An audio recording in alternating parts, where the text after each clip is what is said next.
back to my video. Di video kali ini aku akan menjelaskan materi mengenai aspek keperilakuan pada akuntansi pertanggungjawaban. Nah, langsung saja kita mulai ke videonya. Cekidot. Nah, untuk mengetahui aspek keperilakuan apa saja sih yang ada pada akuntansi pertanggungjawaban, nah itu kita perlu mengetahui mengenai apa sih akuntansi pertanggungjawaban terlebih dahulu. Nah, akuntansi pertanggungjawaban itu merupakan suatu sistem akuntansi yang digunakan untuk merencanakan, mengukur, dan mengevaluasi kinerja organisasi sesuai dengan wewenang dan tanggung jawab para manajernya. Lalu tanggung jawab ini itu muncul akibat adanya pendelegasian wewenang dari seseorang, nah atau dari tingkat manajemen yang lebih tinggi ke tingkat manajemen yang lebih rendah.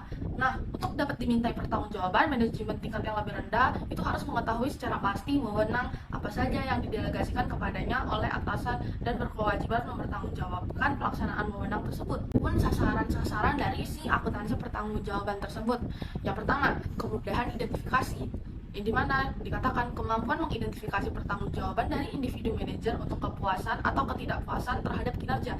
Lalu yang kedua yaitu keuntungan motivasional, di mana jika sistem akuntansi pertanggungjawaban diimplementasikan, pertimbangan kemampuan keuntungan motivasi yang dijamin. Lalu yang ketiga ketersediaan data, di mana mekanisme untuk menyajikan data kinerja yang telah disediakan. Di mana kerangka kerja sistem penilaian kerja manajerial itu dapat ditetapkan pada dasar ini. Selain memotivasi manajer untuk bertindak dalam kepentingan terbaik dari perusahaan, lalu yang keempat terdapat kesiapan informasi, yang dimana maksudnya adalah ketersediaan data-data informasi terbaru dan relevan yang dibuat dan digunakan untuk mengestimasi biaya atau pendapatan masa depan yang sesuai dengan standar untuk departemen penganggaran. Lalu yang kelima terdapat perencanaan dan pengambilan keputusan. Akuntansi pertanggungjawaban itu tidak hanya membantu dalam pengendalian tetapi juga dalam hal perencanaan dan juga pengambilan suatu keputusan. Lalu yang keenam terdapat pendelegasian dan pengendalian, di mana tujuan kembar dari manajemen itu adalah mendelegasikan tanggung jawab, sedangkan pengendalian adalah mempertahankan pencapaian dengan penerapan sistem akuntansi pertanggungjawaban. Lalu yang ketujuh itu terdapat prinsip-prinsip dan akuntansi pertanggungjawaban, di mana fitur utama akuntansi pertanggungjawaban adalah bahwa akuntansi pertanggungjawaban itu mengumpulkan dan melaporkan perencanaan dan aktualisasi informasi akuntansi tentang input dan output dari si akuntansi pertanggungjawaban. Lalu yang terakhir itu terdapat input dan output, yang dimana akuntansi pertanggungjawaban itu didasarkan pada informasi yang berkaitan dengan input dan output, dan sumber daya yang digunakan itu disebut input, sedangkan sumber daya yang digunakan oleh organisasi yang merupakan sumber daya fisik seperti jumlah bahan yang dikonsumsi, jam kerja, dan sebagainya. Tujuan dari si akuntansi pertanggungjawaban ini yaitu yang pertama itu untuk menentukan kontribusi divisi sebagai subunit yang dibuat untuk keseluruhan organisasi. Lalu yang kedua itu tujuannya adalah untuk memberikan dasar di dalam mengevaluasi kualitas kinerja manajer divisi. Lalu akuntansi pertanggungjawab ini digunakan untuk mengukur kinerja manajer agar mempengaruhi cara manajer berperilaku. Lalu yang ketiga tujuannya itu adalah untuk memotivasi manajer divisi untuk mengoperasikan divisinya dengan cara yang konsisten dengan dasar tujuan organisasi secara keseluruhan. Nah, selanjutnya itu mengenai akuntansi pertanggungjawaban versus dengan akuntansi konvensional. Dan gimana? Pertama-tama mengenai akuntansi pertanggungjawaban. Nah, si akuntansi pertanggungjawaban itu meningkatkan relevansi dari informasi akuntansi itu dengan cara menetapkan suatu kerangka kinerja untuk perencanaan, akumulasi data, dan pelaporan yang sesuai dengan struktur organisasional dan hierarki pertanggungjawaban dari suatu perusahaan. Lalu akuntansi pertanggungjawaban itu melaporkan baik siapa yang membelanjakan uang tersebut maupun apa yang dibeli oleh uang tersebut. Lalu mengenai akuntansi konvensional itu di dalam akuntansi konvensional tersebut data itu diklasifikasikan berdasarkan hakikat atau fungsinya dan tidak digambarkan sebagai individu-individu yang bertanggung jawab atas terjadinya dan pengendalian terhadap data tersebut. Nah, oleh karena itu data akuntansi konvensional itu mempunyai nilai yang terbatas bagi para manajer dalam memantau efisiensi dari aktivitas harian mereka. Nah, adapun jaringan dari si akuntansi pertanggungjawaban. Yang pertama, umpan balik mekanikal versus respon perilaku. Yang dimana fokus utama dalam sistem pengendalian keuangan itu adalah perilaku dari orang-orang yang ada di dalam organisasi dan bukan pada si mesin tersebut.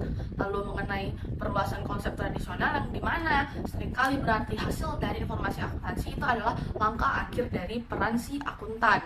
Nah, adapun jenis-jenis dari si akuntansi pertanggungjawaban. Yang pertama, pusat biaya yang merupakan bidang tanggung jawab yang menghasilkan suatu produk atau memberikan suatu jasa. Lalu yang kedua, terdapat pusat pendapatan yang dimana merupakan pusat pertanggungjawaban di mana outputnya itu diukur dalam rupiah, tetapi tidak dihubungkan dengan si inputnya tersebut. Lalu yang ketiga, terdapat pusat laba, yang dimana pusat laba itu merupakan segmen di mana manajer memiliki kendali baik atas pendapatan maupun atas biaya. Lalu manajer dievaluasi itu berdasarkan efisiensi mereka dalam menghasilkan pendapatan dan mengendalikan biaya. Lalu yang keempat terdapat pusat investasi yang dimana bertanggung jawab terhadap investasi dalam aktiva serta pengendalian atas pendapatan dan biaya, lalu bertanggung jawab untuk mencapai margin kontribusi dan target laba tertentu serta efisiensi dalam penggunaan si biaya tersebut. Nah, lalu ada pun korelasi dengan struktur organisasi yang dimana terdapat struktur vertikal, yaitu organisasi dibagi berdasarkan fungsi-fungsi utama, tanggung jawab secara keseluruhan untuk fungsi produksi, penjualan, dan keuangan yang diberikan kepada wakil direktur yang mendelegasikan tanggung jawab mereka ke struktur di bawahnya sesuai dengan hierarki. Tetapi tanggung jawab akhir untuk setiap fungsi tetap berada di tangan mereka. Lalu yang kedua, struktur horizontal. Jika maksudnya adalah untuk membebankan tanggung jawab atas laba dan investasi kepada beberapa direktur, maka struktur horizontal untuk pendelegasian tanggung jawab ini adalah yang paling sesuai, di mana struktur tersebut dapat dibagi berdasarkan produk atau area geografis. Selanjutnya yaitu mengenai pemilihan si strukturnya.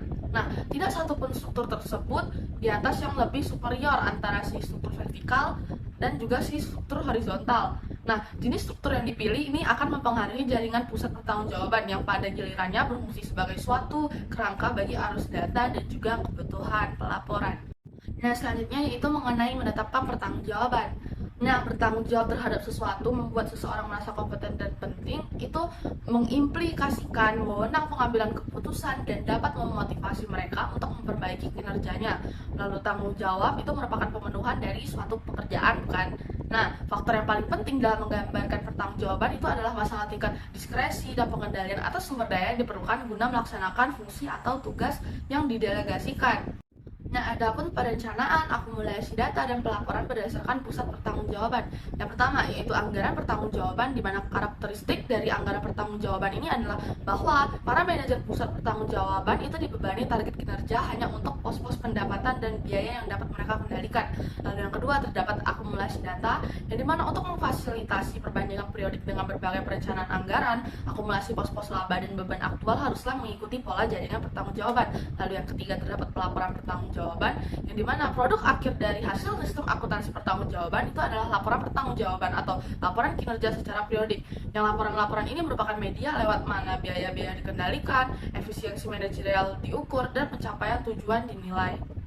Nah, materi terakhir yaitu mengenai asumsi keperilakuan dari si akuntansi pertanggungjawaban tersebut. Yang dimana pertama dikatakan bahwa manajemen itu berdasarkan pengecualian, lalu yang kedua manajemen itu berdasarkan tujuan, dan yang ketiga struktur pertanggungjawaban dan akuntabilitas mendekati struktur hierarki organisasi, dan yang keempat terdapat para manajer dan bawahannya itu rela menerima pertanggungjawaban dan akuntabilitas yang dibebankan kepada mereka melalui hierarki organisasi. Sedangkan yang terakhir yaitu sistem akuntansi pertanggungjawaban mendorong kerjasama dan bukan persaingan. Baik, sekian materi yang dapat saya sampaikan mengenai aspek perilakuan pada akuntansi pertanggungjawaban. See you on the next video.